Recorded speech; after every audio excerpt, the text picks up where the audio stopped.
ನೋಡಿ ಇಲ್ಲಿ ಪ್ರತಿಭಟನೆ ಕೂತಿರುವಂಥ ರೈತರಿಗೆ ಯಾವುದೇ ರೀತಿ ಶೀಟ್ ಹಾಕಲು ಅವಕಾಶ ಇಲ್ಲ. ನೋಡಿ ರೈತ ಮಹಿಳೆಯರೆಲ್ಲ ಮಳೆಯಲ್ಲಿ ನೆನ್ಕೊಂಡು ಕೂತಿದ್ದಾರೆ. ಈ ಸರ್ಕಾರ ಕಣ್ಮುಚ್ಕೊಂಡು ಕೂತಿದೆ.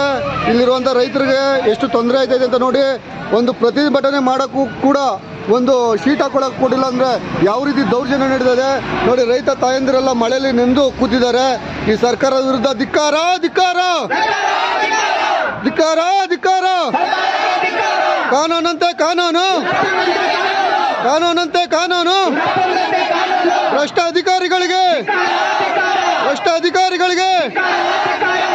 ನೋಡಿ ನಾವು ನೋಡಿ ನಾವು ಭಾರತ ದೇಶದಲ್ಲಿ ಕರ್ನಾಟಕದಲ್ಲಿದ್ದೀವೋ ಇಲ್ಲ ಪಾಕಿಸ್ತಾನದಲ್ಲಿದ್ದೀವೋ ಅಂತ ನೀವೇ ನೋಡಿ.